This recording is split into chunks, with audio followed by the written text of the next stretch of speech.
എങ്ങനെയുണ്ട് സൂപ്പറല്ലേ? അപ്പോൾ ഈ ക്യാൻഡിൽ ഹോൾഡർ ഉണ്ടാക്കിയത് എങ്ങനെയെന്ന് കാണണ്ടേ? ഇതുപോലെ സ്പൂൺ വെച്ചിട്ടാണ്. ഒരു ട്രാൻസാക്ഷൻ വീഡിയോ ആണ് ഇപ്പോൾ കണ്ടത് നിങ്ങൾ.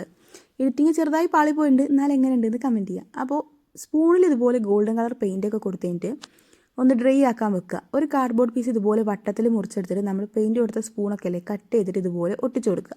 പെയിൻറ്റ് കൊടുത്തെടുക്കുന്നതിനെക്കാട്ടും കുറച്ചുകൂടി എളുപ്പമായിരിക്കും സ്പ്രേ പെയിൻറ്റ് അടിക്കുന്നത്.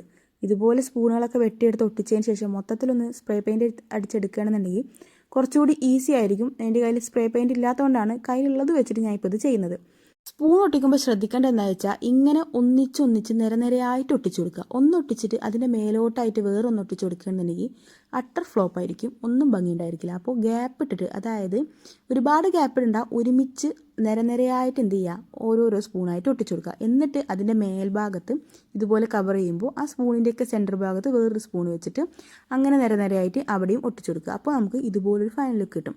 അപ്പോൾ ഇതാണ് നമ്മുടെ ക്യാൻഡിൽ ഹോൾഡർ. അപ്പോൾ ഞാൻ പറഞ്ഞ പോലെ ഇങ്ങനെ ചെയ്തെടുത്ത് അതിൻ്റെ സ്പ്രേ പെയിൻറ്റ് അടിക്കുകയാണെന്നുണ്ടെങ്കിൽ ഒന്നുകൂടി ഈസി ആയിരിക്കും നമ്മുടെ പണി. അപ്പോൾ ഇനി അങ്ങോട്ട് സ്ഥിരം പറയുന്നതിനെ ഫൈനൽ ലുക്ക് ഇഷ്ടമായ ലൈക്ക് ചെയ്യുക, ഷെയർ ചെയ്യുക, സബ്സ്ക്രൈബ് ചെയ്യുക. ഒരു 1000-1500 സബ്സ്ക്രൈബേഴ്സ് ആവാനൊക്കെ ഒന്ന് സപ്പോർട്ട് ചെയ്യുക. അപ്പോൾ അത്രേ ഉള്ളൂ.